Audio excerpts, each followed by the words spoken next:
Assalamualaikum warahmatullahi wabarakatuh. Apa kabar anak-anak semuanya? Mudah-mudahan anak-anak di rumah selalu dalam kondisi yang sehat walafiat.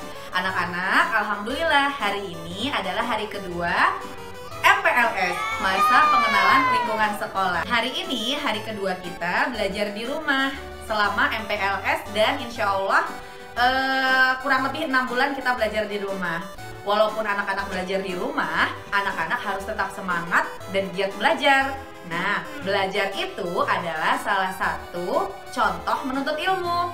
Nah, Rasulullah mencontohkan adab-adab kita saat menuntut ilmu. Apa saja kira-kira adab-adabnya ya? Yang pertama, niat karena Allah Subhanahu wa Ta'ala. Terdapat di dalam Al-Quran surat Al-Baqarah ayat 5.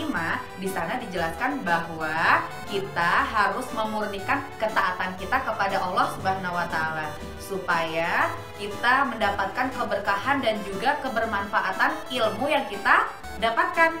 Karena kalau kita berniat selain Allah hanya sebatas ingin mendapat nilai yang bagus, ingin mendapat ranking 1, ingin dipuji ustadz-ustazah, itu akan mengurangi keberkahan saat kita menuntut ilmu.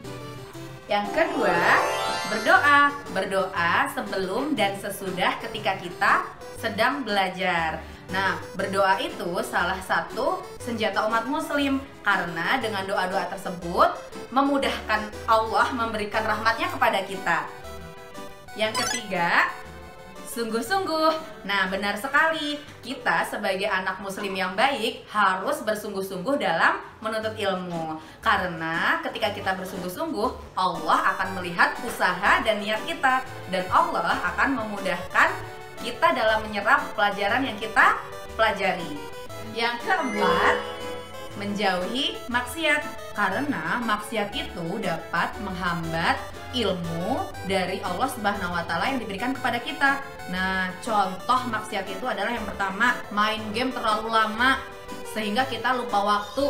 Yang kedua, melihat tontonan-tontonan ataupun mendengar sesuatu yang tidak diperbolehkan. Kemudian yang ketiga, contohnya berbohong kepada orang tua, berbohong kepada ustadz-ustazah. Nah, itu juga salah satu maksiat kepada Allah. Yang kelima, jangan sombong atau tidak boleh sombong dalam menuntut ilmu. Karena Allah tidak menyukai orang-orang yang sombong. Kalau kita sudah merasa bisa, sudah mampu, kita harus mengajarkan juga kepada yang lain, memberikan manfaat kepada orang lain. Yang keenam, mendengarkan ustadz dan ustazahnya saat menyampaikan pelajaran. Walaupun anak-anak belajar di rumah, anak-anak bisa melihat ustadz dan ustazahnya melalui video dan juga media yang lainnya. Ketika anak-anak mendengarkan ustadz dan ustazahnya saat belajar, itu akan memudahkan anak-anak dalam menyerap pelajaran yang diberikan oleh ustadz dan ustazahnya. Baik, demikian tadi beberapa adab-adab dalam menuntut ilmu. Mudah-mudahan anak-anak walaupun belajar di rumah, anak-anak tetap semangat, ceria, dan juga bahagia saat belajar.